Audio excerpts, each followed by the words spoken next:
Assalamualaikum warahmatullahi wabarakatuh. Perkenalkan, nama saya Sheila Aulia Dalfi dengan NIM 2110421009 dari kelas A jurusan Biologi Fakultas Matematika dan Ilmu Pengetahuan Alam Universitas Andalas.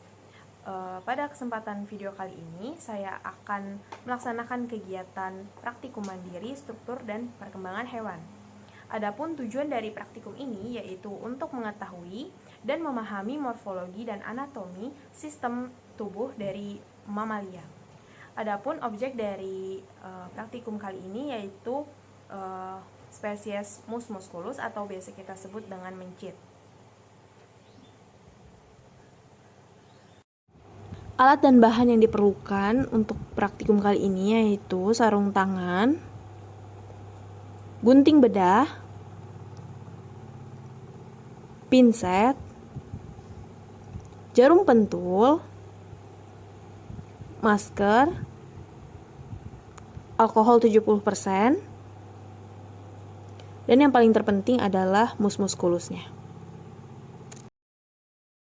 Sebelum melaksanakan praktikum, saya telah membius mencit dengan alkohol 70% dan melakukan dislokasi pada tulang vertebrenya.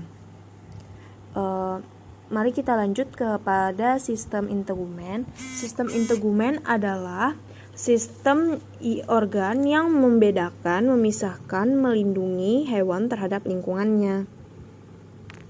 Bagian luar tubuh mamalia atau pada mus musculus ini ditutupi oleh rambut yang berwarna putih dan juga halus pada seluruh permukaan tubuhnya. Bagian tubuhnya yang pertama caput atau kepala, trunkus, cauda, dan ekstremitas. Yang pertama caput. Caput ini adalah bagian kepala yang mana ada bagian-bagiannya lagi yaitu rima oris, merupakan bagian mulut. Dan di dalam rima oris ini terdapat vibrissae atau kumis dan juga ada 2 buah dentis incisivus. Selanjutnya ada cavum oris atau rongga mulut, ada nares, rongga hidung, ada organum visus atau alat melihat, dan auriculae atau daun telinga. Selanjutnya pada bagian trunkus atau bagian badan itu dihubungkan oleh leher atau yang bisa disebut dengan kolum. Trunkus ini dibagi menjadi beberapa daerah, yaitu daerah toraks, dada, daerah abdomen perut, daerah dorsum punggung, daerah glutae, daerah inguina. Dan ada daerah cauda, anus. Setelah itu ada bagian dari ekstremitas. Ada ekstremitas bagian anterior dan ekstremitas bagian posterior. Sebelum masuk ke sistem muskular pada mencit, pertama kita akan melakukan pembedahan terlebih dahulu pada tubuh mencit agar kita dapat melihat sistem-sistem yang bekerja di dalamnya. Nah, apa itu sistem muskular? Sistem muskular atau perototan itu adalah sistem jaringan-jaringan yang disebut otot pada tubuh yang memungkinkan kita bergerak.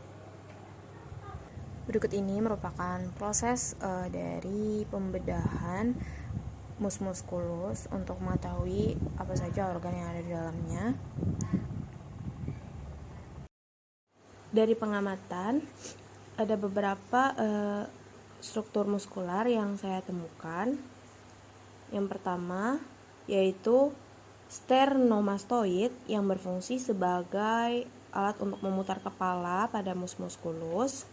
Yang kedua ada otot tricep dan otot bicep yang berada di pada lengan atas dan lengan bawah. Selanjutnya ada otot extensors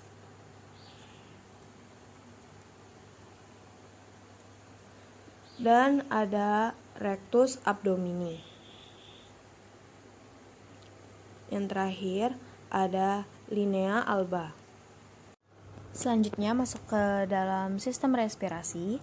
Sistem respirasi yaitu sistem pernafasan yang terdiri dari organ dan struktur-struktur yang digunakan untuk pertukaran gas pada makhluk hidup. Berikut ini merupakan proses dari pengambilan organ respirasi yaitu paru-paru. Di sini mengambil diafragmanya yang sebagai organ pelindung pada paru-paru dan jantung. Nah, struktur yang pertama kali dapat kita lihat yaitu hidung, tempat masuknya udara. Lalu ada bagian selanjutnya yaitu laring.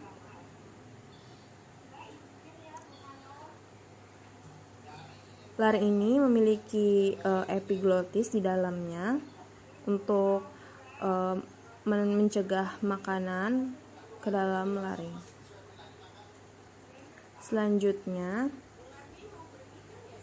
ada trakea. Trakea ini mempunyai anulus trachealis atau cincin kartilago yang tertanam di dinding saluran tersebut. Nah, selanjutnya saya menemukan organ paru-paru dan diafragma. Paru-paru di sini itu terletak di bagian rongga dada di bagian atas. Nah, bagian paru-paru ini terbagi atas dua, yaitu pulmodexter dan pulmosinester.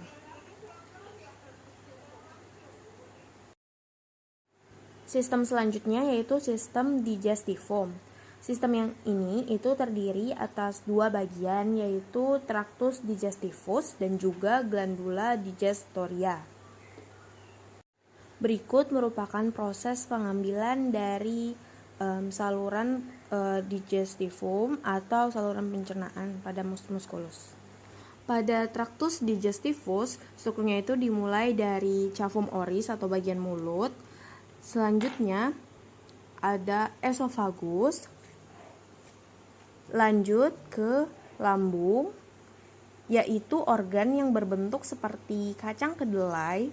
Lambung ini terbagi menjadi 3 bagian, yaitu cardia fundus, dan makanan masuk ke dalam lambung melalui kerongkongan, serta melewati otot sphincter. Selanjutnya ada intestinum tenuum yang terdiri atas duodenum, jejunum, dan ileum. Duodenum merupakan bagian pertama dari usus halus pada saat makanan masuk ke dalamnya. Selanjutnya ada intestinum crassum atau biasa kita sebut dengan kolon. Fungsinya yaitu untuk penyerapan air. Selanjutnya ada rektum, yaitu bagian yang paling pendek pada sistem pencernaan dan terletak paling belakang. Berfungsi untuk menyimpan feses sementara. Selanjutnya yang paling terakhir yaitu anus, tempat pengeluaran sisa makanan atau feses. Berikut merupakan gambaran dari saluran-saluran pencernaan yang telah dibedah. Selanjutnya, bagian kedua dari sistem digestivum yaitu glandula digestoria yang terdiri atas hepar atau hati mencit. Berfungsi sebagai homeostatis yang berperan dalam proses metabolisme. Warna hatinya ini coklat kemerahan yang terletak di bagian bawah diafragma. Fungsi hati mencit ini mengubah zat makanan yang diserap dari usus dan kemudian disimpan di organ tubuh lain. Nah, Fungsi yang lainnya yaitu mengubah hasil metabolisme untuk disekresikan ke dalam empedu dan urin. Lalu selanjutnya yaitu limfa. Limfa ini berwarna merah tua dan menempel pada bagian ventriculus. Selanjutnya yaitu kita masuk ke dalam sistem sirkulasi. Sebelumnya saya belum berhasil menemukan percabangan-percabangan pembuluh darah yang ada pada mencit yang saya bedah, karena ukuran dari mencitnya itu sendiri sangat kecil. Tetapi saya berhasil menemukan jantung pada mencit yang saya bedah. Berikut merupakan proses dari pengambilan jantung.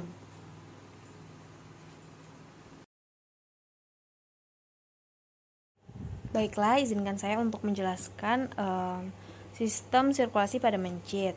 Jadi sistem sirkulasi pada mencit itu dibagi atas cabang aorta dan cabang vena. Pada cabang aorta itu, yang pertama-tama itu ada arteri koroner yang berfungsi untuk mematok jantung atau core dengan oksigen di darah. Dan yang kedua itu ada arteri branchiosepalika yang berfungsi untuk mensuplai sisi kanan leher, kepala, bahu, lengan kanan, dan lengan kiri. Selanjutnya ada cabang vena yang terletak di seluruh tubuh dari mencit ini. Yang pertama itu ada vena cava superior dexter dan sinister yang berfungsi untuk mengumpulkan darah dari bagian atas tubuh yang disalurkan ke atrium kanan. Yang kedua itu ada vena subclava.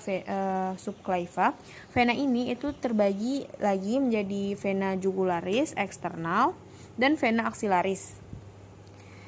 Selanjutnya ada vena cava inferior yang berfungsi membawa darah dari bagian bawah tubuh ke atrium kanan. Lalu ada vena hepatica yang berfungsi untuk mengumpulkan darah dari hati. Selanjutnya ada vena renalis yang berfungsi untuk mengumpulkan darah dari ginjal.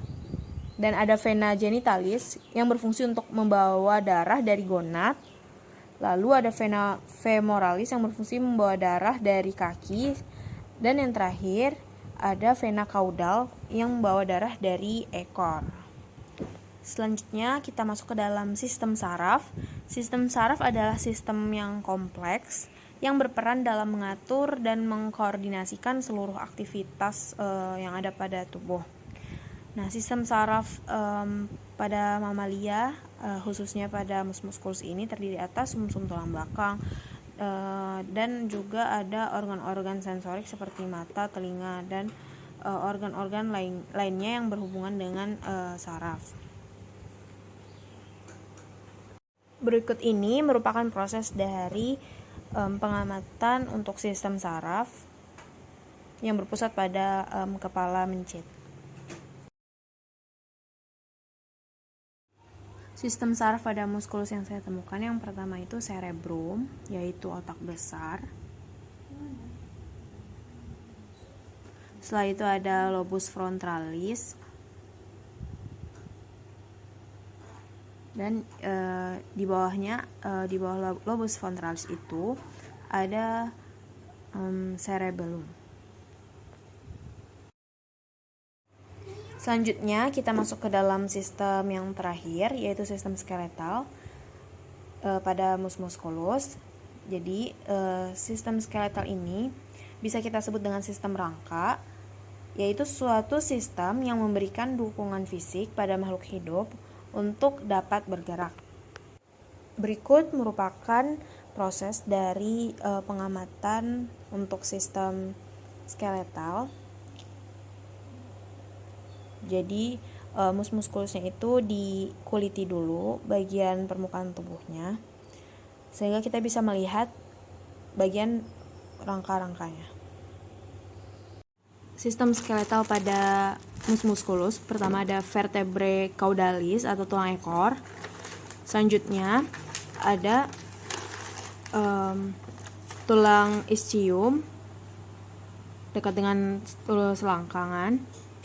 Selanjutnya ada tulang pubis. yaitu tulang paha. Lalu ada ilium atau tulang pinggang. Selanjutnya ada radius dan ulna pada tangan. Selanjutnya ada costae. Lalu ada metakarpal dan karpal pada jari-jari. Selanjutnya tulang humerus. Dan yang terakhir adalah tibia dan fibula. Laporan dari hasil praktikum mandiri anatomi pada mamalia. Terima kasih sudah menonton dan wassalamualaikum warahmatullahi wabarakatuh.